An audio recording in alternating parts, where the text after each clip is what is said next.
Seated, and a good morning to all of you. It is a real pleasure to be here. It's good to be among you. Thank you for your warm welcome. Thank you for the honor of being called to be one of your pastors. That is certainly an honor and a real encouragement in my life and my wife's life as well. It's good to be among you today. I'd encourage you to turn with me in your copy of God's Word to Mark's Gospel, chapter 10, and I'll read for us verses 46 through 52.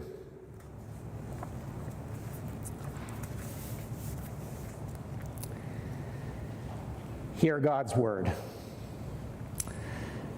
And they came to Jericho. And as he was leaving Jericho with his disciples and a great crowd, Bartimaeus, a blind beggar, the son of Timaeus, was sitting by the roadside. And when he heard that it was Jesus of Nazareth, he began to cry out and say, "Jesus, Son of David, have mercy on me." And many rebuked him, telling him to be silent. But he cried out all the more, "Son of David, have mercy on me." And Jesus stopped and said, "Call him." And they called the blind man, saying to him, "Take heart, get up, he is calling you." And throwing off his cloak, he sprang up and came to Jesus. And Jesus said to him, "What do you want me to do for you?" And the blind man said to him, "Rabbi, let me recover my sight."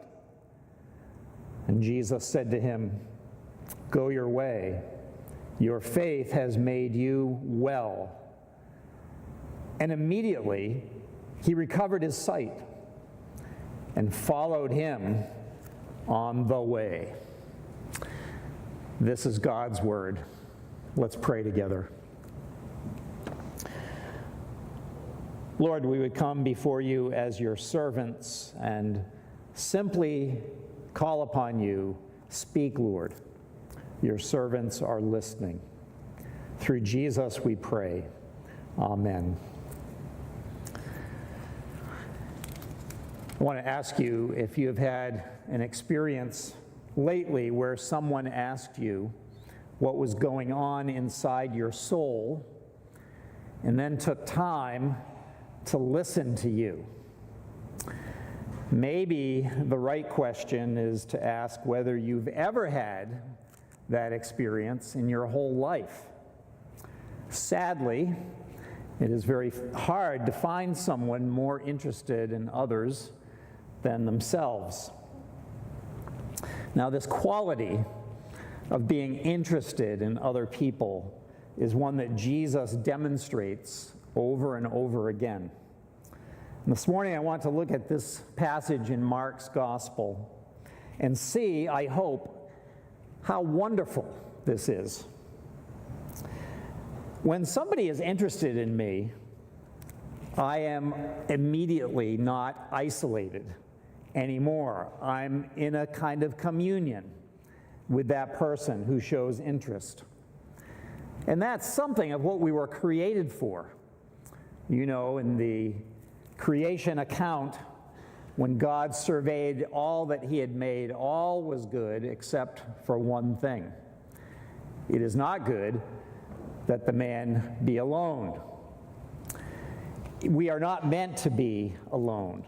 We are meant to be in communion with others. When we read the Gospels, you see over and over again, Jesus moves toward people who are alone and isolated, and he brings something of life to them.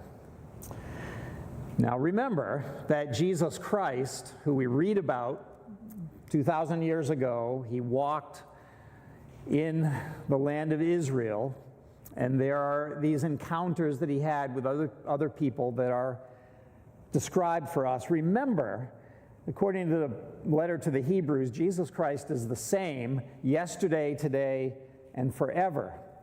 And this morning we are meeting in the presence of Jesus, who is here among us through his Spirit. When Jesus' word is preached in a special focused way, he comes near to people once again. He's alive from the dead, and he comes to speak. And it's possible to hear the voice of Jesus speaking to us as the Bible's read and especially as it's preached. And that's what I'm aiming to do in these first few sermons that I preach for you. Very grateful to be called to do that as one of your pastors. Now, I want us to think through this passage in 3 stages. First of all, what leads up to this encounter with Bartimaeus, then looking at the call of Jesus to Bartimaeus, and then thinking through a little bit what happened after. So first of all, leading up to this fascinating encounter, Mark is a masterful storyteller. If you look in our chapter in verse 32, we are impressed before we get to the healing of Bartimaeus of something that was going on. They were on the road going up to Jerusalem, and Jesus was walking ahead of them, and they were amazed, and those who followed were afraid. They were amazed and they were afraid as they walked along with Jesus, followed him, saw him up ahead of them. Here is Jesus standing out in solitary, awesome majesty. He is walking up to Jerusalem. And you ought to ask, why was the sight of Jesus walking up ahead amazing to the disciples? What was it about following him that made them afraid? Well, the text may suggest they were confused and yet aware of the trouble into which Jesus was walking. So he takes them aside. We read, taking the 12 again, he began to tell them what was to happen to him, saying, "See, we are going up to Jerusalem, and the Son of Man will be delivered over to the chief priests and the scribes, and they will condemn him to death and deliver him over to the Gentiles, and they will mock him and spit on him and flog him and kill him. And after 3 days, he will rise." His words are confusing to them, and yet this is the last in a series of clear communications to the disciples about the horror that he would experience in Jerusalem. Mark begins to record that in chapter 8, verse 31, a second one in chapter 9 and verse 31, and then this third one in chapter 10. What is it about this that can help us to grasp majesty and glory of Jesus? Something that's helped me is thinking through an amazing story from the novel To Kill a Mockingbird. In that novel, the whole story comes to a climax in the trial of a black man, Tom Robinson, who is accused of murder in the deep southern town of Macomb, Alabama. And it was decades before the civil rights movement. He is defended by an attorney named Atticus Finch. By the way, one of our grandsons is named Atticus, which is always a delight to me to know that. Atticus Finch is a noble, good man, even a great man. And he defends, as a lawyer, Tom Robinson with patience, integrity, and skill in a way that makes his innocence of the charge of murder clear and obvious. There's no way Tom Robinson, could be convicted of murder after Atticus Finch defends him? Well, the trial comes to an end, the jury deliberates, and then the whole town comes to a stop when it's announced that the jury has reached a verdict. And everybody gathers into this courtroom. It's a small courtroom, but there's a great balcony that wraps around the room and gives spectators a view of what is going on below. In the balcony, it's crowded with black people who have watched the trial intently and wonder if they are going to see justice done. The jury files in to deliver the verdict. The courtroom is hushed in anticipation. Now Atticus Finch stands with Tom Robinson to hear the verdict read. Incredibly, it's guilty. It is a tragic victory of prejudice, a defeat of justice. There's no cries in the courtroom. There's no protest. It's only stunned silence, wondering how can this awful prejudice continue. Well, the story is told by Atticus Finch's daughter, Jean Louise, who is called Scout, is about 10 years old. For some reason, she always refers to her father as Atticus, not by Dad. Anyway, Scout is up in the balcony with the black folks, kneeling on the floor in the front row. Sitting just behind her is the minister of the black church, Reverend Sykes. And here's how Scout tells her story of what happened after the guilty verdict was delivered. Atticus put his hand on Tom's shoulder as he whispered. Atticus took his coat off the back of his chair and pulled it over his shoulder. Then he left the courtroom, but not by his usual exit. He must have wanted to go home the short way because he walked quickly down the middle aisle toward the south exit. I followed the top of his head as he made his way to the door. He did not look up. Someone was punching me, but I was reluctant to take my eyes from the people below us and from the image of Atticus's lonely walk down the aisle. Miss Jean Louise, I looked around. They were standing. All around us and in the balcony on the opposite wall, the Negroes were getting to their feet. Reverend Sykes' voice was as distant as Judge Taylor's. Miss Jean Louise, stand up. Your father's passing. That's her account of Atticus Finch, a great man. He was great in his goodness and integrity. The Negroes, as Harper Lee describes them, rose to their feet in respect. And his lonely walk out of the courtroom was profoundly moving as he left the scene of great injustice. And we stand in awe of him. Well, the disciples of Jesus were in awe of him as they followed him on the road. They didn't understand everything, but they understood his greatness and his glory. And he was on his way to ultimate rejection, arrest, scourging, crucifixion. Now, something else leading up to the incident with Bartimaeus is the clueless disciples. In verses 35 through 37, in this awesome scene, we read, James and John, the sons of Zebedee, came up to him and said to him, Teacher, we want you to do for us whatever we ask of you. And he said to them, What do you want me to do for you? And they said to him, Grant us to sit, one at your right hand and one at your left, in your glory.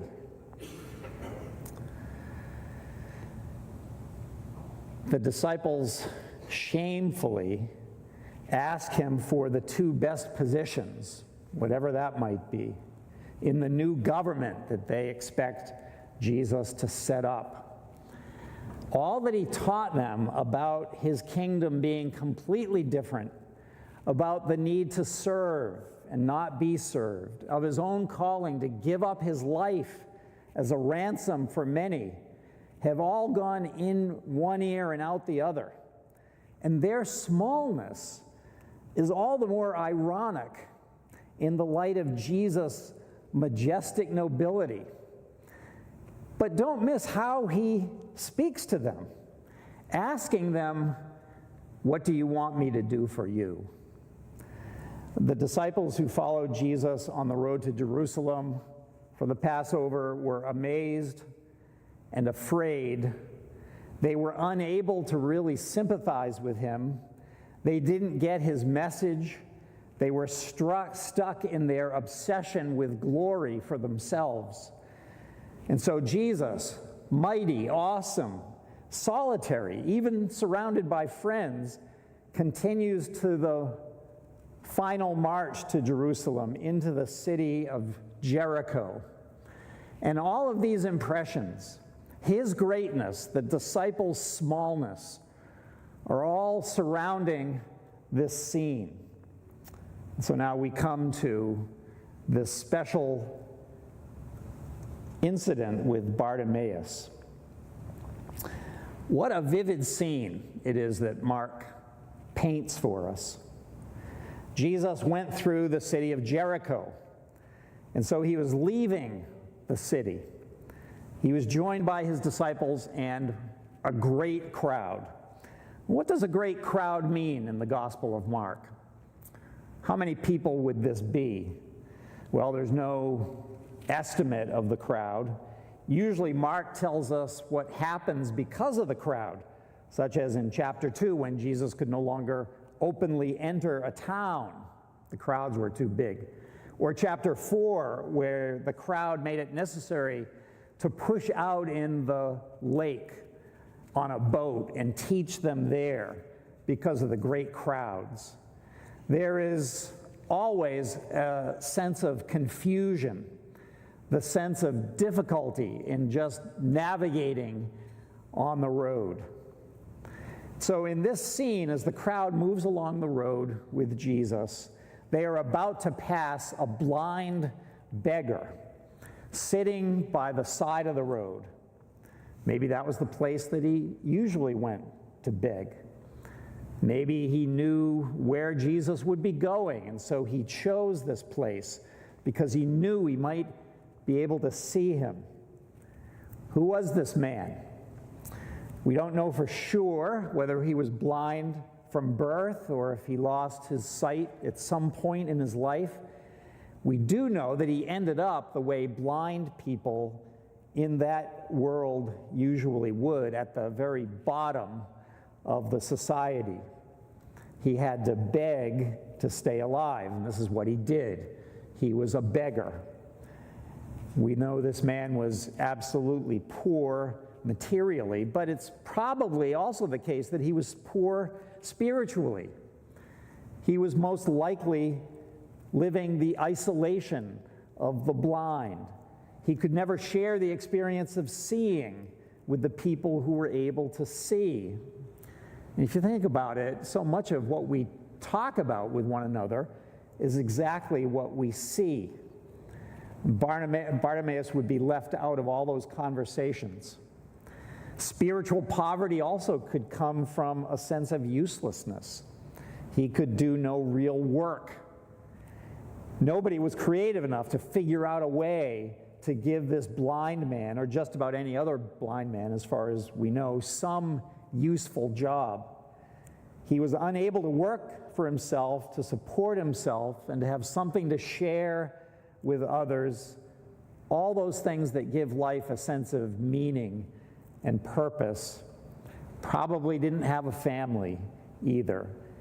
We imagine him living for years on the lower outer rungs of society, and people probably avoiding him, never seeking him out and asking, "What is going on in your soul?" Well, living the way Bartimaeus did it's not surprising that he began to yell for Jesus. He cries out, he raises his voice, and he keeps crying out. What he yells is significant. Son of David, have mercy on me. He had heard enough reports to know that this was the expected Son of David, the promised king, the one who would be able to show mercy as God himself shows mercy. Knowing at least that much, Bartimaeus was going to leverage what he had for all he was worth, and that is his voice.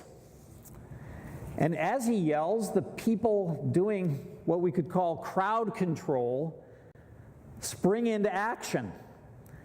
This man is being a nuisance, they think, and he must be stopped. After all, you have to control a great crowd. The noise Bartimaeus was making is not helpful. It adds to the confusion of this surging crowd. I picture others making noise as well, but Bartimaeus is by far the loudest. He's the greatest threat to keeping order. And so Mark tells us that many are telling him to be quiet, and that only makes him cry out all the more. Bartimaeus sees the efforts to control the crowd as potentially ruinous of getting the attention of the Son of David, and so he would rather be struck in the face, if that is what they might do to control him, anything rather than lose the opportunity to call upon the Son of David. And Bartimaeus has no idea whether his crying out would work. He probably wouldn't be surprised, the way things have gone in his life, if the crowd just kept on going and the noise in his ears begins to recede. And so he understands that the press of people is now less. Jesus has passed by, moved on, and he's lost his chance. But that doesn't happen. After crying out, being rebuked by many and told to be quiet, after ratcheting up the shouting a notch, if that is possible, something amazing happens. Jesus stopped. Jesus had done this before. He is doing one thing or traveling in one direction, and he changes course. He responds to the cries of the desperate. He doesn't ignore them. And he then says, "Call him." And we see the gospel call right there. Jesus called him. Imagine Bartimaeus hearing this. He may not have known that Jesus stopped. He couldn't see, but he could hear the sweet words. Take heart. Get up. He is calling you. And suddenly Bartimaeus went from being the lowest of the low, the beggar who people didn't want interfering with what is going on, to the central focus of the person who was the reason for this crowd, Jesus, the Son of David. There is nobody in the great crowd more important right now than this man named Bartimaeus. And I love this beautiful description by Mark, the master storyteller. Throwing off his cloak, he sprang up and came to Jesus. The cloak may have been one of the only things that he owned, but he doesn't care about that now. He feels an energy surging through his body as he hears the call to come. He springs up, comes to Jesus, and now he's facing Jesus.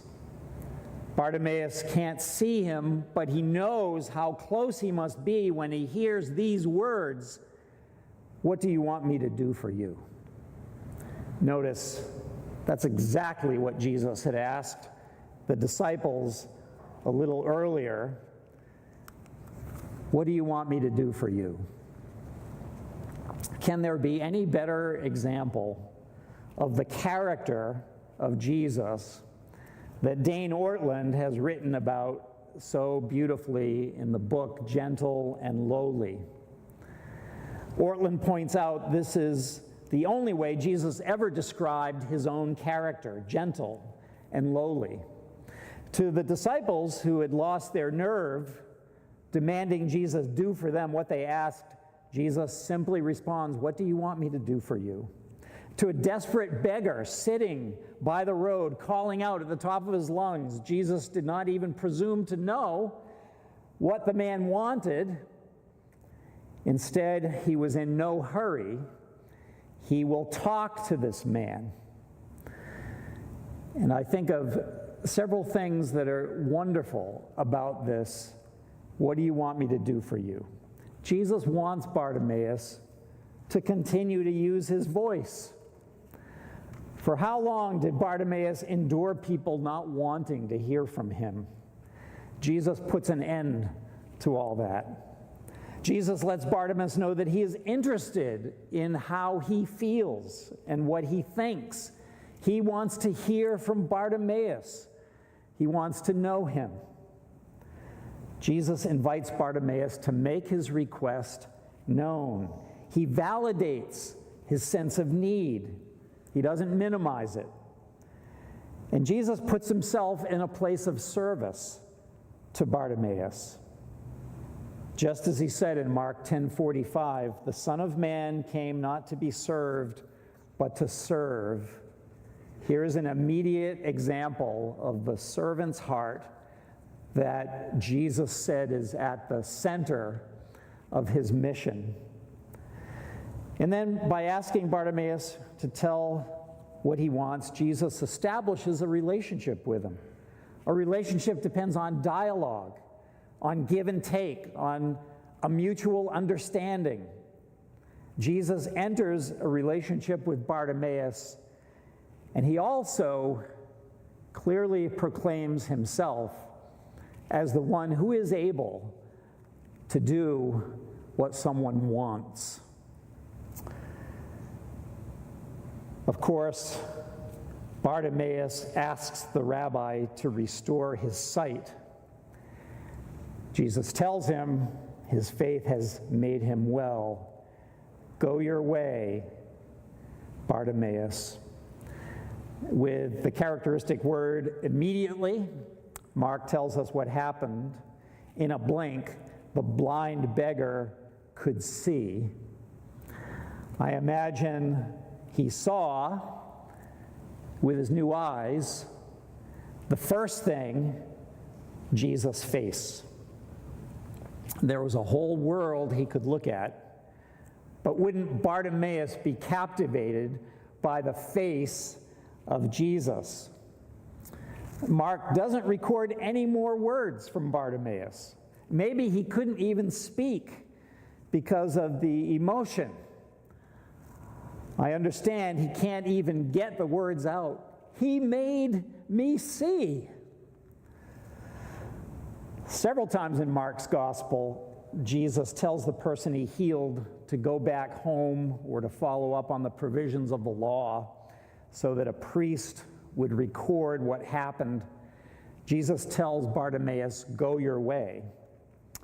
For Bartimaeus, he follows Jesus on his way. Bartimaeus would make Jesus' way his own. And so Jesus got on with his journey to Jerusalem. Bartimaeus invited Jesus to go on his way, follows along, and with new eyes, he's going to be able to see some amazing things, such as the triumphal entry into Jerusalem, Jesus' arrest. He probably saw Jesus' crucifixion and burial. A scholar named Richard Bauckham wrote a fascinating book called Jesus and the Eyewitnesses. And he concludes his study by saying the Gospels show many characteristics of eyewitness testimony and how it was done in the first century. Now, you can imagine how useful a thesis this is. He's using the evidence of the gospel texts, comparing it with evidence from the first century culture to prove that the Gospels are, in fact, eyewitness accounts of the life of Jesus. And Bauckham comments on our passage, Mark 10:46 to 52. And he compares it with Luke's account in Luke's Gospel, that's chapter 18, starting at verse 35, and asks the question, is there a reason why Mark mentions the name of the blind man, Bartimaeus, and Luke doesn't? Here's what Bauckham says. Mark could expect his readers to know of Bartimaeus as a kind of living miracle who made Jesus' act of healing still, so to speak, visible to all who encountered him as a well-known figure in the churches of Jerusalem and Judea. But after Bartimaeus' death and after the fall of Jerusalem, Bartimaeus was presumably no longer a figure of wide repute, and so Luke omits his name. Now, this little detail gives us a priceless window into the early Christian community. Mark writes in Bartimaeus' name because he was alive and available as an eyewitness at the time Mark wrote. And so it's a good thing to imagine gatherings in Jerusalem and the surrounding area where people would come to listen to Mark read his gospel. Imagine that. Mark reading out his freshly written gospel, coming to our passage about Bartimaeus, reading it, and perhaps saying to the people crowded together, he is here, you know, Bartimaeus himself. Ask him if this is true.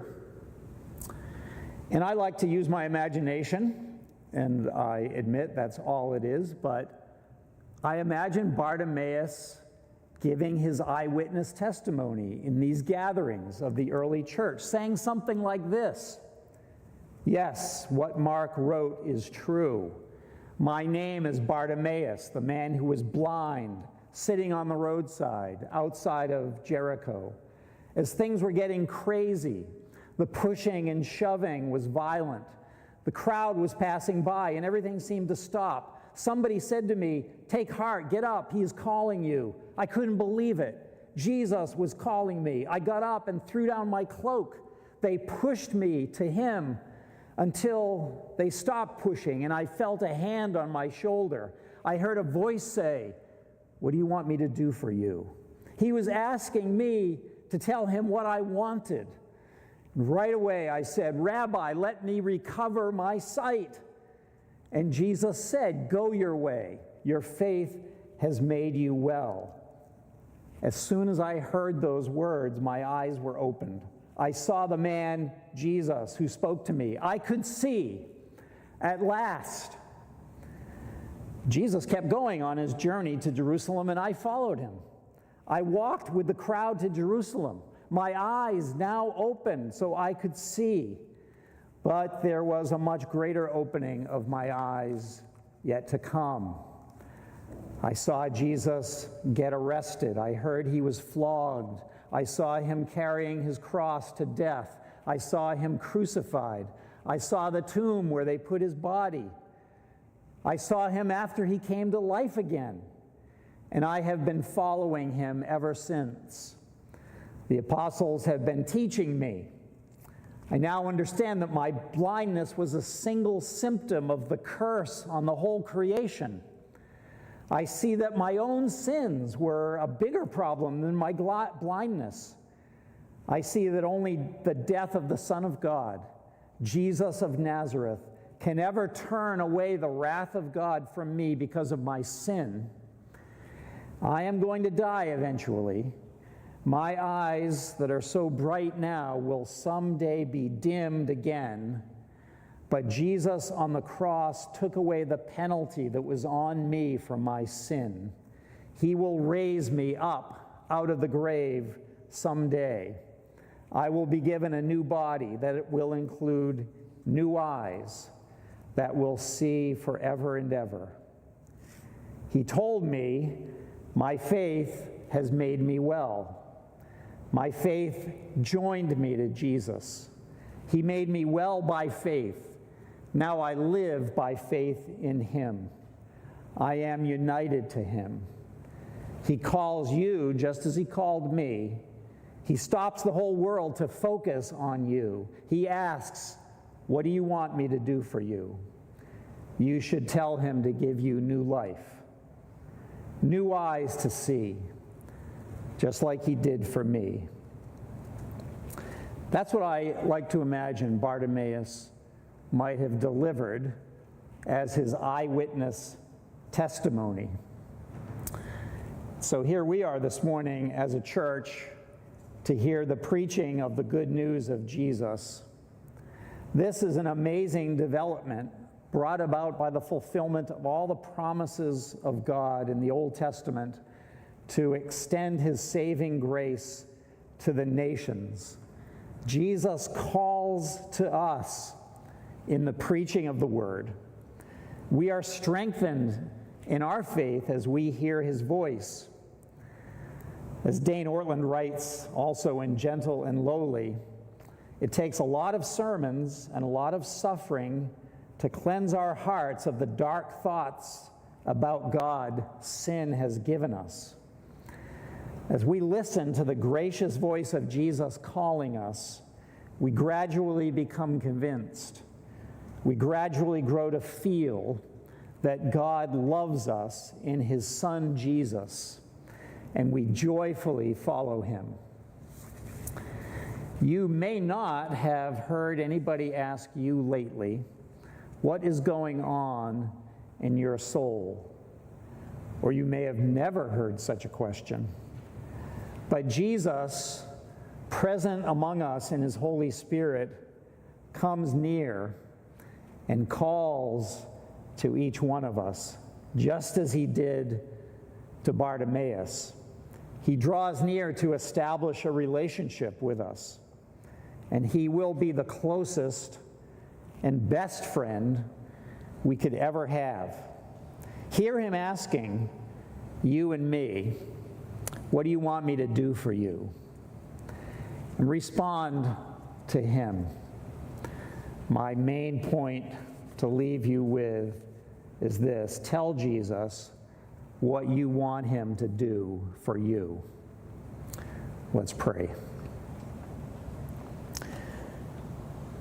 Lord, we pray that you would now bless this word and seal it in our hearts, that we would grow strong in faith and follow Jesus on his way. In his name, amen.